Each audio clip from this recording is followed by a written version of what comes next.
کچل دیا یہ سب باتوں کو، اور بہت سے قبائل سے حالانکہ ان کو بغاوت کرنی پڑی تھی اس کے لیے، لیکن انہوں نے جو ہے وہ یہ مشن کو آگے لے جانے کے لیے اس طریقے سے، تاکہ اسلام جو ہے وہ اس کا جو یہ مشن ہے جو کہ اسلام پھیلانے کا، تو وہ عروج پر لے کر گئے۔ یعنی ابو بکر رضی اللہ عنہ کی جو خلافت تھی وہ تقریباً 2 سال تک رہی، اور ان کے وفات کے بعد صحابہ کرام نے حضرت عمر رضی اللہ عنہ کو جو ہے اپنا خلیفہ منتخب کیا۔ عمر رضی اللہ عنہ نے جو ہے وہ رسول صلی اللہ علیہ وسلم اور ابو بکر رضی اللہ عنہ کی جو یہ میراث تھی، جیسے کہ ایک خلیفہ کی جو ہے نا کہ ایک کے بعد ایک آپسی مشوروں سے جو ہے وہ خلیفہ بنتے جانا، اور اپنے گھر والوں کو یا اپنے بیٹوں کو ہے نا ان کو نہیں نامزد کرنا، تو یہ جو ایک میراث ہے نا اسلام کی، نہ اللہ کے رسول کی میراث تھی کہ اللہ کے رسول نے ویسے کیا، پھر حضرت ابو بکر نے اس کو جاری رکھا، پھر حضرت عمر رضی اللہ عنہ کی باری آئی تو انہوں نے بھی اس میراث کو جاری رکھا، اور پھر کیا کیا، اور اسلام کو جو ہے دنیا کے ایک بڑے حصے میں پھیلایا۔ اس وقت یاد رکھنے کی بات ہے کہ 2 سپر پاورز تھی، جیسے آج ہم کہتے ہیں نا کہ امریکہ جو ہے وہ سپر پاور ہے آج کا، تو اس طریقے سے اس وقت 2 سپر پاورز تھی، ایک رومن اور ایک پرشین۔ تو حضرت عمر رضی اللہ عنہ کے دور خلافت میں یہ دونوں سپر پاورز کو شکست ہوئی۔ تو اسی طریقے سے یہ اسلامی حکومت کا یہ سنہری گولڈن کہہ سکتے ہیں، سنہری دور کے بعد جو ہے وہ اسلام کے جو یہ دوسرے خلیفہ یعنی حضرت عمر رضی اللہ عنہ کو جو ہے وہ ان کو بھی شہید کر دیا گیا چھرا گھونپ کر۔ اب جب حضرت عمر رضی اللہ عنہ کے بعد اب حضرت عثمان رضی اللہ عنہ جو ہے وہ ان کو خلیفہ منتخب کیا جاتا ہے۔ حضرت عثمان رضی اللہ عنہ کو آپ سبھی جانتے ہیں کہ رسول صلی اللہ علیہ وسلم کی 2 بیٹیوں سے نکاح کا شرف حاصل ہوا تھا، اور ان کی بھی جو ہے وہ 12 سالہ خلافت میں اسلامی ریاست نے بہت کامیابی اور خوشحالی ترقی دیکھی، یعنی بہت سارے، حالانکہ اس وقت جو ہے بہت سے پیچیدہ جو ہے وہ چیزیں اس وقت بھی شروع ہو رہی تھی دھیرے دھیرے، لیکن ان کے جو خاندان کے لوگ تھے حضرت عثمان غنی کے، تو انہوں نے پھر جو ہے وہ اس خلافت کو چلانے میں جو ہے وہ آپ کی حضرت عثمان غنی کی بہت زیادہ مدد کی، مطلب وہ آگے رہے، مختلف عہدوں پر جو ہے وہ ان کے خاندان والے تھے، جیسے حضرت عثمان غنی کے چچا زاد بھائی، تو ان لوگ جو ہے وہ سیکریٹریٹ وغیرہ تو ایسی جگہ پر جو ہے فائز تھے۔ ان کے قبیلے کی جو ایک اہم شخصیت ہے جن کو ہم سبھی جانتے ہیں، حضرت معاویہ رضی اللہ عنہ، جب حضرت ابو بکر خلیفہ تھے تو یہ شام کے جو ہے وہ گورنر بن گئے تھے، یعنی اس وقت سے ہی یہ شام کے گورنر تھے۔ تو معاویہ رضی اللہ عنہ کے بارے میں ایک چیز اور جاننے کی ضرورت ہے کہ یہ ابو سفیان کے بیٹے تھے، اور جو جاہلیت کے دور میں قریش کے سردار تھے، اور جنہوں نے رسول صلی اللہ علیہ وسلم کے خلاف سخت دشمنی بھی کی تھی۔ اب یہاں پر ہم کو جو ہے وہ مکہ اور قریش کا جو ہے پس منظر بھی جاننا ضروری ہے، کہ جیسے اگر ہم قریش کو دیکھیں، قریش کا قبیلہ، تو یہ وہ قبیلہ تھا قریش جو کہ اگر ہسٹری سے یہ پتہ چلتا ہے جہاں پہ کعبہ تھا ہے نا، مکہ کو جو ہے وہ کنٹرول بھی کرتے تھے، اور اس کے آس پاس کے چھوٹے چھوٹے علاقوں کو بھی جو یہ لوگ قریشی لوگ جو ہے وہ کنٹرول کرتے تھے۔ اور مکہ کا جو محل وقوع بول سکتے ہیں اردو میں، جیسے کہ وہ کہاں پر تھا مکہ، اصل میں مکہ جو تھا وہ ایسی جگہ پہ واقع تھا کہ ایک بہت زیادہ تجارتی راستے جو تھے اس کے آس پاس سے لنک کرتے تھے، یعنی جتنے بھی لوگ تجارتی کام سے جو یہاں وہاں سے جو ہے امپورٹ ایکسپورٹ اس وقت کرتے تھے، بزنس کرتے تھے، تجارت کرتے تھے، تو ان کو مکہ سے گزرنا پڑتا تھا۔ تو بڑے بڑے جو ہے تاجروں کے قافلے جو ہے وہ مکہ میں آتے تھے، اور اسی طریقے سے قریش کے جو تاجر ہے وہ بھی جو ہے اپنے قافلے لے کر جو ہے پھر وہ اسی طریقے سے شام اور یمن جو ہے وہ جایا کرتے تھے۔ تو مکہ والوں کے یعنی قریشی بولو یا پورے مکہ والوں کی جو تجارتی حیثیت وہ بہت اسٹرانگ تھی، آب زمزم کا پانی ان کے پاس ہونے کی وجہ سے۔ پھر حج کے مہینے میں ان کے یہاں پہ پوری طریقے سے کمپلیٹ وہ 4 مہینے جو ہے وہ امن کے ہوتے تھے کہ بہت پیس ہوتی، کوئی لڑائی نہیں، کوئی ڈکٹیٹرشپ نہیں ہوتی ہے نا، تو لوگ جو ہے وہ امن سے جو ہے یہاں وہاں سے آتے جاتے، سکون رہتا تھا۔ پھر اسی طریقے سے ان کے یہاں میلے بازار، کیونکہ ظاہری بات ہے اتنا بڑا مرکز ہے جہاں پر جو ہے وہ حج کا ایک اتنا بڑا ایک اوکیجن چل رہا ہے، تو ایسے ٹائم پہ ظاہری بات ہے جگہ جگہ کے لوگ آ رہے ہیں اور تجارت ہو رہی ہے، تو اس لیے وہاں پہ بہت زرخیزی تھی، کاروباری لحاظ سے بھی وہ جو ہے بہت زیادہ ہرا بھرا تھا۔ اور وہاں کعبہ کے جو پاس محافظین بھی ہوتے تھے جو حفاظت کرتے تھے کعبہ کو، اور پھر وہاں پر قریش کے جو لوگ تھے جیسے میں نے پہلے ہی بتایا کہ وہ بہت بہترین انتظام بھی کرتے تھے، جب حج کا ٹائم آتا تو حاجیوں کی جو ہے وہ خدمتیں کرتے، ان کے کھانے پینے کا خیال رکھتے، ان کی حفاظت کرتے، تو اسی وجہ سے جو ہے وہ پورے عرب میں قریش کو بہت عزت ملتی تھی، اور اسی طریقے سے ان کے پاس دولت بھی پھر تھی، اکنامی طور پہ بھی وہ بہت مضبوط اور اسٹرانگ تھے۔ لیکن اندرونی طور پہ اندر ان کی حالت کیا تھی کہ اندر وہاں پر آپس میں جو ہے وہ ایک دوسرے سے الگ الگ ان کے قبیلے ہوتے تھے اور وہ ایک دوسرے سے مقابلہ بھی کرتے تھے، بہت کمپٹیشن کرتے تھے، لیکن جب وہ باہر اپنے آپ کو پیش کرتے تو وہ ایک مضبوط ہو جاتے اور پھر برابر جو ہے وہ اپنے اتحاد کو دکھاتے کہ ہم سب ایک ہے۔ تو اس طریقے سے ان کا یہ بیک گراؤنڈ تھا۔ اور بہت سارے قریش کے قبیلے تھے نا، میں نے پہلے بتایا قریش کے جو ہے وہ بہت سے قبیلوں میں سے چند قبیلے ایسے بھی تھے جیسے جن کے نام ہم جانتے ہیں، بڑے بڑے قبیلے ہیں، بنو ہاشم، بنو مخزوم، بنو عبد شمس ہے نا، بنو تمیم، بنو عدی، یہ جو ہے تھوڑے فیمس تھے قریش کے قبیلوں میں سے۔ تو قریش نے جو ہے وہ مکہ کو چلانے کے لیے، یعنی کعبہ میں جو اب اتنے بڑے اوکیجن چلتے، حج کے مہینے آتے، تو یہ سب چیز کے لیے بھی اور وہاں سیکیورٹی وغیرہ وہ سب پرپس کے وجہ سے آپس میں بہت سارے کام جو ہے ان لوگوں نے بانٹ لیے تھے۔ کچھ اس میں سے جنگ کرتے تھے، جنگجو ٹائپ کے تھے، تحفظ کرتے تھے کعبہ کی وہ تو، اور دوسروں کو بھی جنگی تربیت دیتے تھے ہے نا، لوگوں کو مطلب امپاور کرتے تھے کہ کیسے کوئی دشمن آئے تو ان سے لڑنا ہے وغیرہ وغیرہ۔ کچھ ایسے تھے ان میں قبیلہ جتنے حاجی آتے تھے وہ ایک تو حج کے وقت اور ایسے بھی نارمل کعبہ کی زیارت کے لیے، عمرے کے لیے جو لوگ آتے تھے، تو وہ ٹائم پہ ایک سسٹم ہونا چاہیے نا، تو وہ مینٹیننس ہونا اور وہاں پر جو دیکھ بھال ہے وہ سب کچھ کرتے تھے، کھانا پانی یہ سب چیزیں دھیان رکھنا، یہ سب ان کا کام تھا۔ کچھ قبیلے ایسے تھے جو جنگ کے دوران صرف جو ہے وہ پرچم اٹھانے کا کام کرتے تھے، یعنی فلیگز یا جھنڈے کہہ سکتے، تو وہ اٹھا کے کھڑے رہتے تھے، اور کچھ کے پاس تو جو ہے وہ خانے کعبہ کی چابیاں بھی رہتی تھی۔ بنو ہاشم جو ہے آپ صلی اللہ علیہ وسلم کا قبیلہ تھا، اور جس میں سے پھر حضرت علی، حسن، حسین رضی اللہ عنہ سب یہی معزز قبیلے سے تعلق رکھتے ہیں، یعنی بنو ہاشم سے، اور کعبہ کے یہ لوگ متولی بھی تھے، اور مکہ آنے والے حاجیوں کے یہ لوگ ذمہ دار تھے، مطلب ان کی ذمہ داریاں اٹھاتے تھے۔ اور بنو مخزوم کا بھی ہم دیکھیں، بنو مخزوم بھی ان میں سے ایک قریش کا قبیلہ ہے، تو یہ ابو جہل کا قبیلہ تھا، ولید بن مغیرہ، یہ جو بڑے بڑے نام جو ہم سنتے ہیں نا، ہٹے کٹے دشمنوں کا نام، تو یہی کبھی بنو مخزوم سے تعلق رکھتے تھے، جو آپ صلی اللہ علیہ وسلم کا اسلامی تحریک کے ہمیشہ مخالفین میں سے رہتے تھے، یعنی سب سے زیادہ مخالف یہی لوگ تھے، بہت امیر لوگ اس میں تھے اور بہت طاقتور۔ یہ قبیلہ جو ہے وہ قریش کے آرمی یعنی فوجی معاملات کا ذمہ دار تھا، تو اس طریقے سے یہ ان کو بھی سمجھے۔ پھر بنو عبد شمس جو تھے، اب یہ جو قریش کا قبیلہ ہے یہ بنو امیہ کا جو ہے وہ آبائی قبیلہ تھا، اور جس سے عثمان رضی اللہ عنہ اور ابو سفیان کا تعلق تھا، اور یہ بھی جو ہے وہ کیا ہے، ایک بہت امیر جو ہے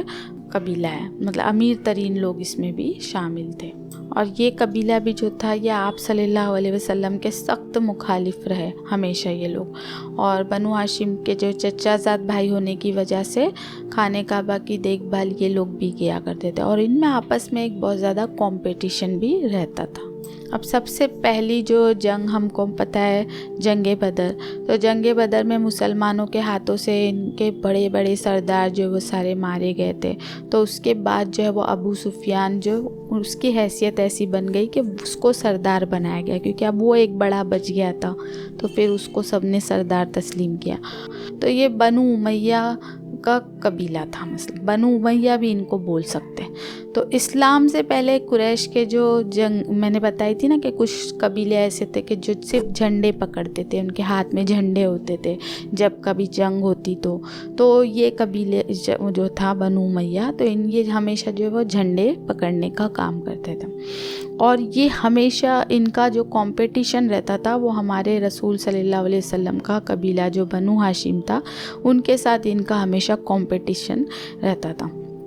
اور اسی لیے یہ لوگ نے کبھی بھی اللہ کے رسول صلی اللہ علیہ وسلم کے، حالانکہ ہر بات سچی تھی، وہ بھی جانتے تھے کہ اللہ کے رسول صلی اللہ علیہ وسلم حق پر ہے، ہمارے نبی ہے، لیکن اس کے باوجود جو ایک عصبیت، ایک دشمنی ان کی خاص یہی تھی، کمپٹیشن،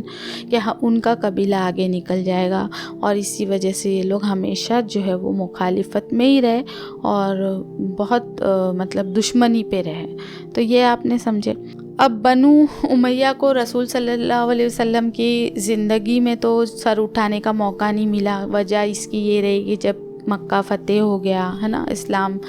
کا عروج آنکھوں سے یہ لوگ دیکھنے لگے، تو پھر کیا ہو گیا، پھر فتح مکہ کے بعد بہت سارے لوگ ایسے بھی آ کے جو ہے وہ اسلام میں داخل ہونے لگے، کیونکہ ان کو سمجھنے لگا کہ ابھی کوئی چارہ بچا نہیں اور اب تو یہ پھیل کر رہے گا. طاقت دیکھ رہے تھے اب وہ لوگ اسلام کی، تو پھر یہ لوگ جو ہے وہ اسلام کو قبول کرنے لگے. تو اسی میں جو ابو سفیان بھی جو تھے، امیر معاویہ کی بات جب ہم کر رہے تھے، جو شام کے گورنر تھے، ان کے والد جو تھے ابو سفیان نے فتح مکہ کے بعد اسلام قبول کیا، اور اللہ کے رسول صلی اللہ علیہ وسلم نے پھر ان کو معاف بھی کر دیا. حالانکہ وہ اسلام کی پہلے بہت بڑے دشمن تھے، اس کے باوجود ان کو معاف کیا اور ان کو پھر بہت ساری تحفے تحائف بھی دیے گئے. خاص کر یہ قبیلے کے تعلق سے آتا ہے کہ اللہ کے رسول نے پھر ان کو بہت زیادہ تھوڑے تحفے تحائف، بولتے ہیں نا مؤلفۃ القلوب کے بنا پر ان کو تحفے تحائف بھی دیا. اور عثمان رضی اللہ عنہ کے خلافت پر فائز ہونے کے بعد ان لوگوں کو اور بھی زیادہ اہمیت حاصل ہوئی، کیونکہ حضرت عثمان جو تھے وہ انہی کے قبیلے سے تعلق رکھتے تھے. کیسے فتنے دھیرے دھیرے پیدا ہونے شروع ہوئے، تو اس کو جاننے کے لیے ہم تھوڑا سا ہمارے خلیفہ جتنے گزرے ان کے تھوڑی سی ایک پرسنالٹی کو بھی جانیں گے، تو اس سے ہم کو بہت ساری چیزیں سمجھنے میں مدد ملیں گی. حضرت عمر رضی اللہ عنہ کے بارے میں تو ہم سبھی جانتے ہیں کہ وہ کیسے لیڈر تھے، ہے نا، کافی مضبوط تھے، بہت زیادہ وہ اسٹرکٹ تھے بہت ساری چیزوں میں، ہے نا. اور ایک ان کے اندر جو ایک چیز تھی نا کہ ڈیسیزن ایسا لینا کہ وہ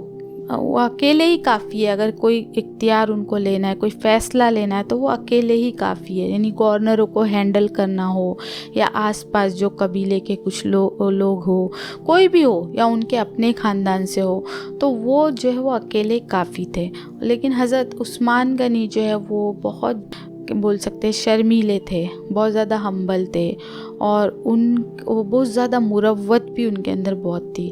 مروت بولے تو انسان ہوتا نا کہ مروت میں آ کے کبھی کسی کو کچھ بول نہیں پاتا، تو ویسا بھی ان کی حالت تھی.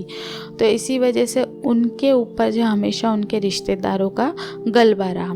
اور وہی رشتہ دار جو ان کے وقت میں، یعنی جب وہ خلیفہ تھے تب ان کے وقت میں وہ لوگ بڑے بڑے گورنری پر فائز تھے، ایڈمنسٹریٹو پہ فائز تھے، جگہ جگہ پہ ان لوگوں کا قبضہ ہو چکا تھا. تو وہ لوگ زیادہ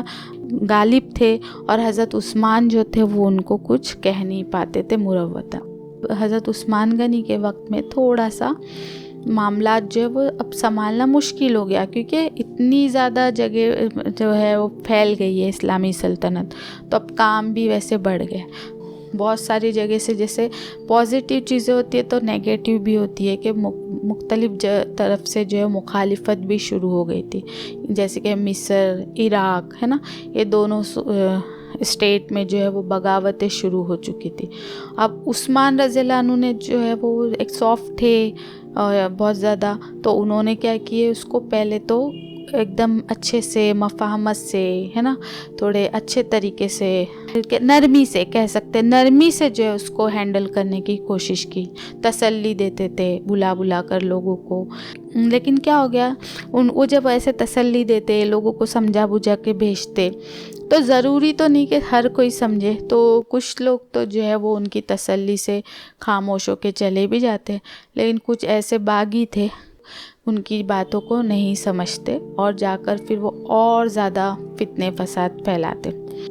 باغیوں کا ایک بڑا گروہ جس کو خوارجی کہتے، تو یہاں تک کہ ان لوگوں نے جو ہے وہ حضرت عثمان غنی کے ان کے گھر کا محاصرہ کیا، ان کو جو ہے وہ قید کیا گیا، باقاعدہ نظر بند کر دیا گیا، اور پھر ان کو بہت تکلیف دی گئی کہ آپ کے گھر کا محاصرہ کر کے کئی دنوں کے بعد تکلیف دینے کے بعد آپ کو شہید کر دیا۔ اب ان کے بعد جو ہے حضرت عثمان غنی کے بعد حضرت علی رضی اللہ عنہ مدینہ میں جو ہے خلیفہ مقرر ہو جاتے، منتخب ہوتے، اور جتنے خلیفاؤں کا میں ذکر کری ہوں یہ سب جو ہے صحابہ کرام کے مشوروں کے بعد سلیکٹ ہوتے ہیں۔ لیکن ان کے ٹائم بھی ایک یہ ہوتا ہے کہ دو الگ الگ جو بغاوتیں جو عثمان غنی کے وقت چل رہی تھی، تو ان کو بھی ایسی دو بغاوتوں کا سامنا کرنا پڑا، اور دونوں بغاوتوں میں ان لوگوں کا مطالبہ کیا تھا، سامنے باغیوں کا یا سامنے والوں کا، کہ حضرت عثمان رضی اللہ عنہ کے قتل کا جو ہے وہ بدلہ لینا ہے، بس یہ کہہ کر وہ بغاوت پھوٹ پڑی تھی۔ اب حضرت طلحہ، زبیر اور حضرت عائشہ رضی اللہ عنہا کی ٹیم ہے، جو ایک گروپ ہے، تو وہ لوگ جو ہے عراق میں بصرہ پر قبضہ کرتے، جنگ کو جنگ جمل کہتے ہیں، اور ان کو شکست ہوتی ہے، اور خیر یہ جو ہے ان کو آپ صلی اللہ علیہ وسلم کی پیشن گوئی بھی یاد آ جاتی ہے۔ مومن ہے، مومن سے غلطیاں ہوتی ہے، اور جب اس کو پہچان جاتا ہے کہ ہاں یہ مجھ سے غلطی بھی ہے اور پلٹ جاتا ہے وہ اللہ کی طرف، تو اللہ تعالیٰ بھی معاف کرتا ہے، اور وہی ہوا۔ یہ تینوں جو ہے جن کا میں نے ذکر کی کہ یہ لوگوں نے اسی وقت جو ہے حضرت علی سے جو ہے وہ جنگ سے پلٹ گئے، تو اس لیے یہ ایک بغاوت دیکھنے میں آئی۔ پھر اس کے نیکسٹ ایئر جو معاویہ رضی اللہ عنہ، جن کو حضرت علی نے شام میں گورنری سے ہٹا دیا تھا، ان کے حضرت معاویہ جو ہے وہ حضرت علی کے خلاف جو ہے وہ کھڑے ہو گئے، ہم کو بھی جو ہے وہ قتل عثمان کا بدلہ چاہیے، تو ان کے ساتھ بھی حضرت علی کی جو ہے جنگ ہوتی ہے، جو کہ صفین کی جنگ کہلاتی ہے، جنگ صفین، اور یہ بھی ایسی ہوتی ہے کہ اس میں کوئی نتیجہ نہیں نکلتا، لیکن حضرت علی جو ہے پھر بھی یہ جنگ ان سے لڑتے ہیں، اور پھر یہ بھی جنگ جو جس طریقے سے اینڈ ہوتی ہے، تو اس وقت جو ہے حضرت علی رضی اللہ عنہ کے کچھ فالوورز، حامی جس کو اردو میں بولتے ہیں، جیسے فالوورز بھی بولتے جن کو، تو سپورٹر بول سکتے، تو وہ لوگ جو ہے حضرت علی سے اس جنگ کے بعد الگ ہو جاتے، اور یہی لوگ جو ہے پھر اور جا کے کٹر خوارجی بن جاتے، اور بعد میں پھر یہ لوگ جو ہے وہ عوام کو کیسے کیسے خوف زدہ کرتے۔ اگلے سال جو ہے وہ جنگ نہروان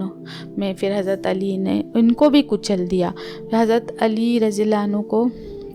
خوارجی لوگوں میں سے ہی ایک خارجی ہی ان کو شہید کر دیتا ہے۔ اس کے بعد جو ہے وہ معاویہ رضی اللہ عنہ جو ہے وہ ان کے لیے جو اقتدار کی راہ ہموار ہو جاتی ہے۔ یہ تو کہ بہرحال اس وقت کے خلیفہ نامزد اپنے آپ کو کر دیتے حضرت علی کے بعد۔ ایک چیز خالی یہاں پر، جیسے وہ چاروں خلیفہ تھے مسلمانوں کے باہمی مشوروں سے اس کے انتخاب کے بعد خلیفہ بنتے تھے، ویسا وہ عمل حضرت معاویہ کے وقت نہیں ہوتا، بلکہ وہ خود جو ہے وہ اپنا آپ کو خلیفہ ڈکلیئر کرتے۔ حضرت علی رضی اللہ عنہ کے قتل کے بعد جو ان کے بڑے بیٹے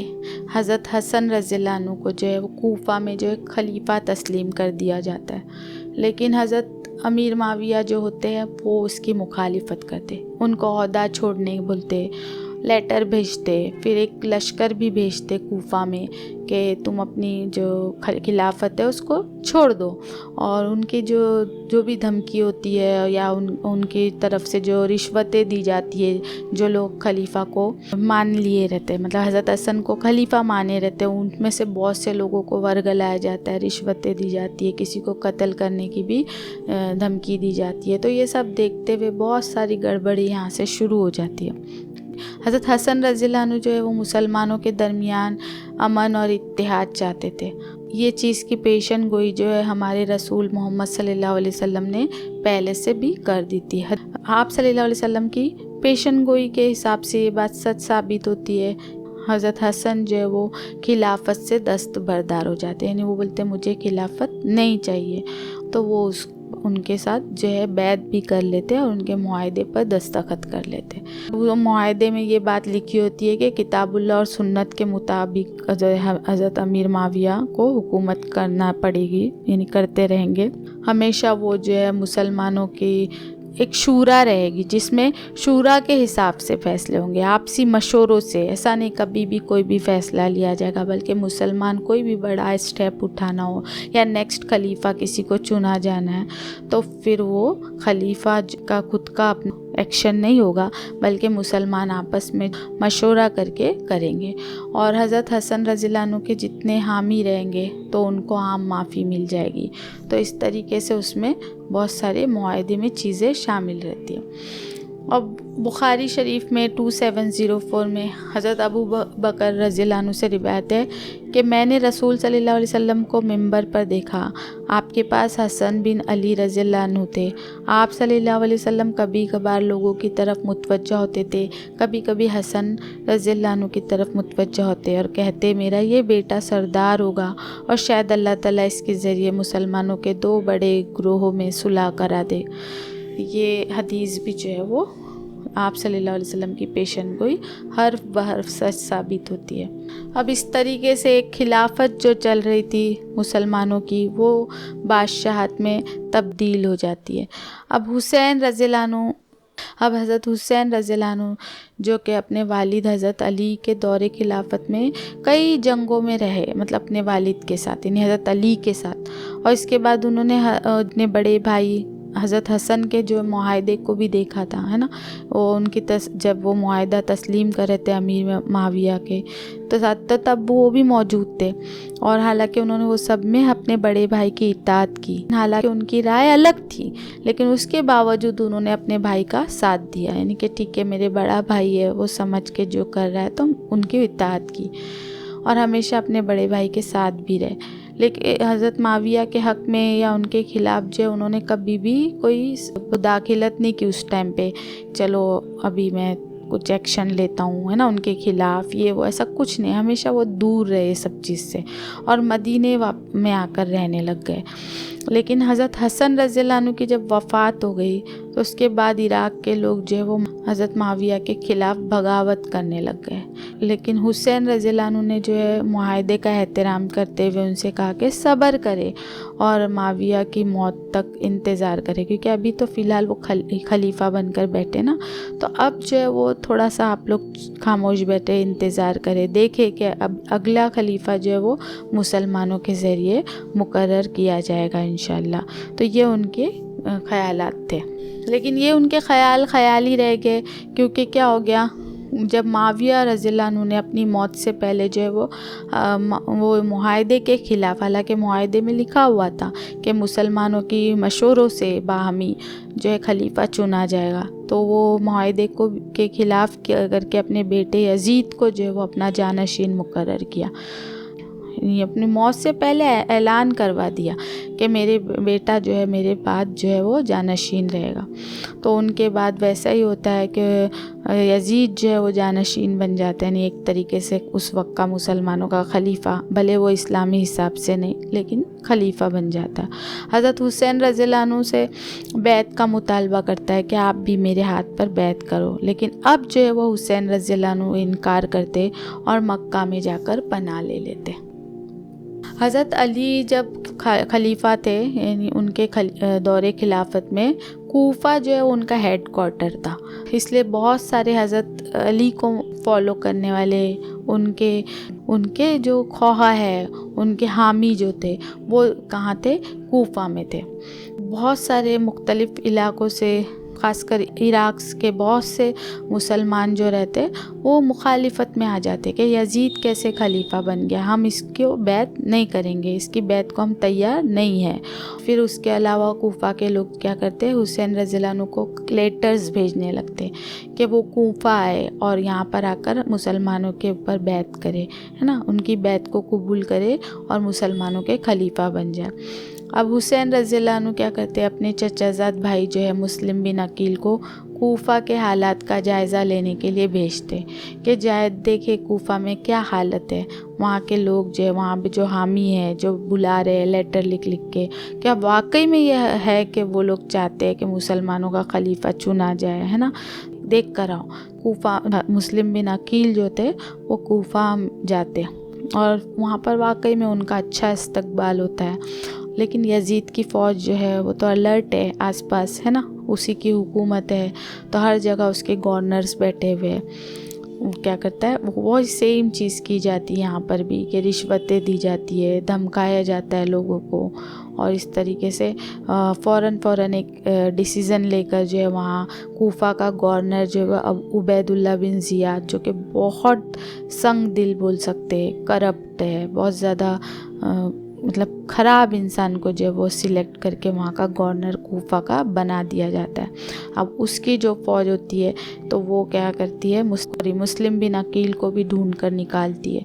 اور یزید کی بیعت نہ کرنے کی وجہ سے ان کو قتل کر دیا جاتا ہے۔ حضرت حسین کے چچا زاد بھائی مسلم بن عقیل جو ہے وہ شہید کر دیے جاتے ہیں۔ یہ چیز جو ہے وہ دھیرے دھیرے آگے بڑھتی ہے۔ اب مسلم بن عقیل جب وہاں پر ہے اور لیٹر بھیجے کہ ہاں یہاں پر تو اچھا استقبال ہو رہا ہے، لوگ پسند کر رہے ہیں کہ کے ہاتھ پہ بیعت کرنے تیار ہے وقت، تو یہ چیزیں تو ان کو حضرت حسین کو پتہ ہوتی ہے، لیکن نئی چیزیں جو ابھی ہوئی ہے ایڈیشنل، کیونکہ اس وقت اتنا سوشل میڈیا فاسٹ اور ایسے خبریں تو نہیں تھی کہ فوراً آ گئی کہ مسلم بن عقیل کو بھی قتل کر دیا گیا، یہ چیزیں ان کو نہیں پتہ تھی، تو اس لیے وہ کیا کرتے، شروع کرتے سفر کی تیاری۔ حالانکہ تیاری کرنے لگتے تو اس وقت بہت سے صحابہ کرام آپ کو مشورہ دیتے کہ آپ نہ نکلیں یہاں سے، آپ کو نہیں جانا چاہیے، وہ بھی اپنے پورے بچے، گھر کی عورتیں اور سب پورے خاندان کو لے کے آپ جا رہے ہو تو نہ جائیے۔ ان لوگوں کو ایک دھچکا رہتا ہے، ایک بولتے ہیں نا سکس سینس ہوتا ہے، تو وہ حساب سے وہ لوگ بتاتے رہتے، لیکن آپ جو ہے وہ کسی کی بات کو نہیں مانتے۔ کیوں؟ کیونکہ حضرت امام حسین جو تھے وہ اسلامی ریاست کی تباہی کو برداشت نہیں کر سکتے تھے، جو کہ انہوں نے اپنے نانا کی باتیں سنی ہے، سب چیزیں دیکھی ہے، میرے نانا نے کیسے دین کو کیا تھا اور پروان چڑھایا تھا، اور کیسے صحابہ کرام نے اس کے لیے قربانیاں دی تھی، اور آج جو ہے یہاں تک کہ پھر اپنے والد کی قربانی دیکھے، یعنی حضرت علی کی، کیسے ان کو شہید کر دیا گیا، بھائی کی قربانی دیکھے، کیونکہ حضرت حسن کے تعلق سے بھی آتا ہے کہ ان کو بھی جو ہے وہ زہر دے کر شہید کر دیا گیا تھا۔ تو یہ ساری چیزیں تھی جس کی وجہ سے کیا ہوا کہ ان کا دل نہیں مان رہا تھا کہ وہ یہاں بیٹھے رہے، تو وہ نکلتے۔ اب یزید کے جو آدمی ہوتے ہیں، جو اس کی آرمی ہوتی ہے تو ٹکڑیوں میں آتی ہے، تو پہلے ایک آرمی آتی ہے، پھر وہ حسین رضی اللہ عنہ کو القادسیہ نامی جو ایک جگہ ہے وہاں پر روک دیتے اور بولتے کہ آپ پیچھے ہٹ جائیے، لیکن حسین رضی اللہ عنہ تو بہت پرعزم تھے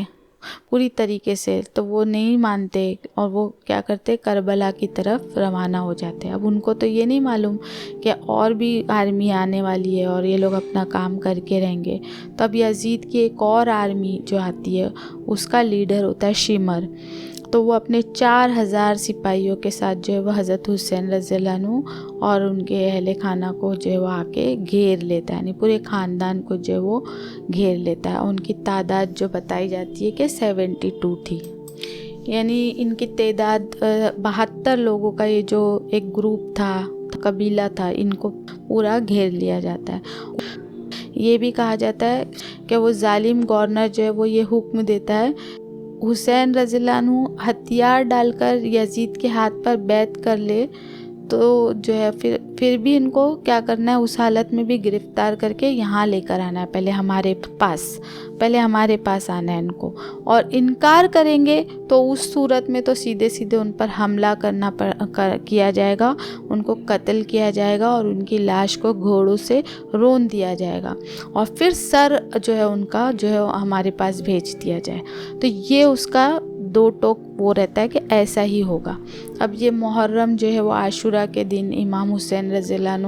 ان کے چھوٹا سا گروپ جو ہے 72 لوگوں کا، ان کے درمیان جو وہ جنگ ہوتی، دیکھیں سامنے کتنے ہیں،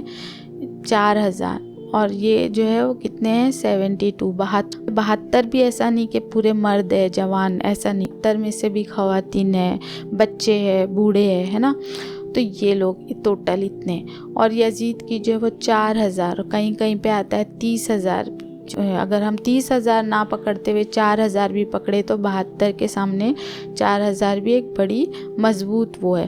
اور اس کے علاوہ جو ہے تربیت یافتہ، کیونکہ وہ تو آرمی بھیج رہا ہے تو باقاعدہ تربیت یافتہ ہے، ان کے پاس ہتھیار ہے نا، اور پوری طریقے سے سازشی طور پر وہ لوگ آئے ہوئے ہیں، اور یہ گروپ کے ساتھ جو ہے وہ سامنے لڑنے کے لیے تیار ہیں۔ تب امام حسین رضی اللہ عنہ اور ان کے اکثر رشتہ دار اور ساتھی جو ہے وہ کس طریقے سے شہید ہو گئے، رنج سے غمگین ہو جاتا ہے اگر وہ ساری چیزیں، اگر ہسٹری کی ہم دیکھتے ہیں کہ کیسے ان کو بہت بے رحمی سے شہید کر دیا گیا، اور ان کے جو باقی لوگ جو زندہ بچ گئے، جس میں اکثر عورتیں تھیں،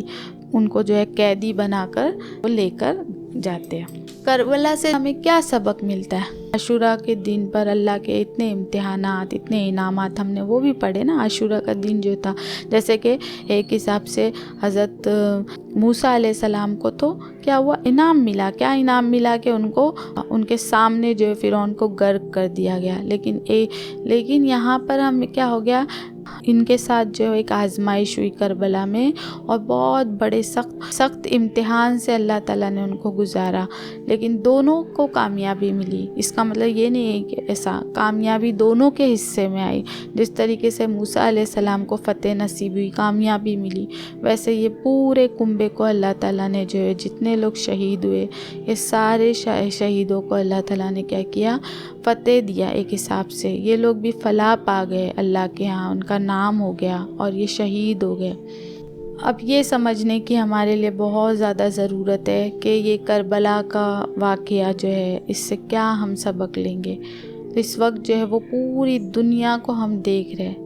کیا چل رہا ہے پوری دنیا میں، ہمارے آس پاس نفرت ہے، زیادتیاں ہے، ظلم جبر کیا جا رہا ہے، یہاں تک کہ ہم سب سے جو ابھی ریسنٹ چیزیں ہے جو وہ غزہ کو دیکھیں گے تو وہاں بھی کیا ہو رہا ہے، وہاں بھی بالکل کربلا کر دیا گیا ہے کہ وہاں پر لوگوں کو قید کر دیا گیا ہے، خوراک نہیں ہے ان کے پاس، پانی نہیں ہے، ادویات نہیں، دوائیاں نہیں ہے، لوگوں کی حفاظت نہیں ہے، کبھی بھی ان کو کچھ بھی بڑے بڑے بوم سے اڑا دیا جاتا ہے، اسکولوں کی حفاظت نہیں، ہاسپٹلس کی حفاظت نہیں ہے نا، ناانصافی ہے سراسر، جبکہ وہ ان کا ملک ہے، ان کا گھر ہے، ان سے ان کے گھروں سے ان کو نکالا جا رہا ہے، بوم سے اڑایا جا رہا ہے، ان کی نسل کشی کی جا رہی ہے۔ تو یہ ساری چیزیں ہم دیکھ رہے ہیں۔ اللہ کے حضور جب ہم پہنچیں گے تو ہم کوئی یہ کہہ کر بچ نہیں سکتے کہ ہم کو کچھ نہیں پتہ تھا، کیونکہ آج جو ہے وہ سوشل میڈیا کے ذریعے پوری دنیا دیکھ رہی ہے غزہ کے عوام کی حالات۔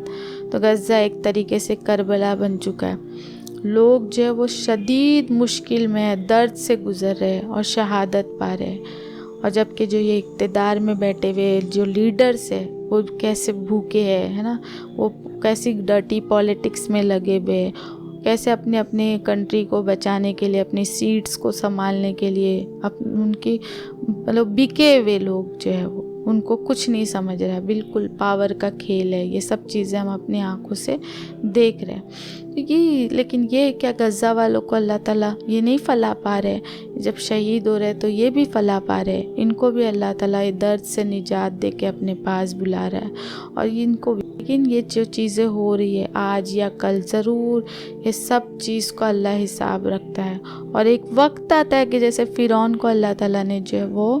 سمندر میں غرق کر دیا، تو آج بھی سارے جتنے بھی وقت کے فرعون کھڑے ہوں گے، کتنے بھی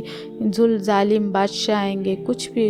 بھی کریں گے، تو یہ نہیں کہ ان کا چیزیں کاؤنٹ نہیں ہو رہی ہے، یہ کہ ان کے ایک چیز جو ہے وہ اللہ کے اس میں کاؤنٹ ہو رہی ہے، اللہ دیکھ رہا ہے۔ بس اب یہ ہے کہ اللہ کا انصاف اور وہ کب آتا ہے اس کا وقت ہم نہیں بتا سکتے، ہم کو نہیں پتہ، لیکن وہ ہو کر رہے گا۔ اللہ تعالیٰ ایسے ظالموں کو ڈبو کر ختم کر کے رکھے گا، پھر یہی نہیں وہاں کی سزائیں بھی ان کے لیے ہمیشہ کی باقی ہے۔ جو پورے دل میں مضبوط ایمان کے ساتھ یہ سمجھنا چاہیے کہ ضرور وہ وقت آئے گا کہ جب اللہ تعالیٰ یہ ایک ظالموں کو جو ان کا بدلہ دے گا۔ آج ہم نے یہ کربلا کے یہ سچے واقعات سنے، تو اس کا مطلب یہ نہیں کہ ہم کسی پہ الزام لگائے، لعنت بھیجنے لگے، ہے نا، بلکہ اپنے یہ سب جاننے کے بعد، اس واقعات کو دیکھنے کے بعد جب ہم کیا سیکھیں گے، یہ کہ اپنے ماحول کو ہم درست کریں گے، اور اللہ کے رسول صلی اللہ علیہ وسلم جو ہے وہ اپنے خاندان سے کس قدر شدید محبت کرتے تھے، تو اسی طریقے سے ہم مسلمانوں کو بھی اہل بیت سے محبت کرنا چاہیے۔ اللہ کے رسول صلی اللہ علیہ وسلم ہمیشہ ان کا خیال رکھنے کی ہدایت کرتے ہوئے دنیا سے گئے، تو کبھی بھی یہ واقعہ کربلا کو پڑھنے کے بعد یہ دھیان میں رہے ہمارے کہ اللہ کے نام پر مارا جانا ہار نہیں ہے بلکہ فتح ہے۔ مومن جو ہے وہ فتح پا لیتا ہے، تو ویسے ہی جو ہے وہ سید الشہداء جو ہے وہ امام حسین جو ہے ان کو بھی فتح ملی۔ ترمذی کی 143 نبی صلی اللہ علیہ وسلم نے فرمایا کہ حسن اور حسین جنت کے جوانوں کے سردار ہیں، اور نبی صلی اللہ علیہ وسلم کی ترمذی کی ایک اور حدیث کہ آپ صلی اللہ علیہ وسلم نے حسن اور حسین کا ہاتھ پکڑ کر فرمایا، جس نے مجھ سے محبت کی اور ان دونوں سے اور ان کے والد اور والدہ سے محبت کی، وہ قیامت کے دن میرے ساتھ میرے درجے میں ہوگا۔ ہمیں ہمیشہ ان لوگوں کا ساتھ دینا چاہیے جن پر ظلم ہو رہا ہے۔ ظالموں کے خلاف ہمیں ہمیشہ کھڑے ہونے یا بولنے کی ہمت ہونی چاہیے۔ بعض جو ہے ہمارے علماء مطلب اسکالرس ہو گئے، حکمران ہوتے جو، وہ لوگ کبھی بھی کیا بولتے، فالوورز بنو، ہے نا، اور ہم مطلب جو وہ کر رہے ویسا کرو، حالانکہ وہ لوگ آنکھ نہیں رکھتے، وہ سب کچھ دیکھ رہے ہوتے لیکن خاموش رہتے، بجائے یہ کہ لوگوں کو حق اور باطل کی پہچان کرائے، لیکن وہ ہمیشہ ڈراتے نقصان کے سے کہ یہ نقصان ہو جائے گا، یہ خوف دلاتے لوگوں کے اندر، یا کبھی کبھی یہ فائدہ ہو جائے گا، لالچ دلاتے۔ تو یہ فائدے اور لالچ کبھی بھی دھیان میں رکھو، یہ سب اللہ کی طرف سے رہتا ہے۔ کوئی کسی کو کچھ کر نہیں سکتا جب تک اللہ کا حکم نہ ہو، اور کوئی کہیں سے فائدہ مل نہیں سکتا جب تک اللہ نہ دینا چاہے۔ تو یہ چیز ہمیشہ ایک مومن کو دھیان میں رکھنا چاہیے، اور ہمیشہ ہمیں کس کا پیروکار، کس کے فالوورز میں سے رہنا چاہیے، جو کہ ہمارے محمد صلی اللہ علیہ وسلم نے جو دین لائے، اور جیسا کہ ہمارے خلفائے راشدین نے جو راستے کو اپنایا، جو امام حسن امام حسین رضی اللہ عنہ جیسے دین کا دفاع کرنے کے لیے، اسلام کے لیے جیسے کھڑے ہوئے، ہم کو ہمیشہ ان لوگوں کو فالو کرنا چاہیے۔ ابو بکر رضی اللہ عنہ بیان کرتے ہیں کہ رسول صلی اللہ علیہ وسلم نے فرمایا کہ بے شک لوگ اگر کسی ظالم کو دیکھے اور اس کا ہاتھ نہ پکڑے تو اللہ عنقریب ان سب پر اپنا عذاب بھیجے گا۔ اور پھر اور ایک اسی طریقے سے سورہ نساء کی آیت ہے قرآن کی، اے ایمان والو اپنی جانوں کے خلاف بھی انصاف پر ڈٹے رہو۔ تو آخر میں ہم جو ہے وہ اللہ تعالیٰ سے ہم شکر ادا کرتے ہیں تمام آسانیوں کا، جو اللہ نے جو آسانیاں ہم کو دے رکھی، جو راحتوں میں اللہ تعالیٰ نے ہمیں رکھا ہے، تو ہم اس سب کے لیے اللہ تعالیٰ کا شکر ادا کرتے ہیں، اور اللہ تعالیٰ سے ہم دعا کرتے ہیں کہ ہم جن مشکلات کا سامنا کر رہے اللہ ان سے ہمیں نجات دے، ہمیں برائیوں سے، ناانصافیوں کے سیلاب سے جو امٹ پڑا ہے نا چاروں طرف سے امت پر،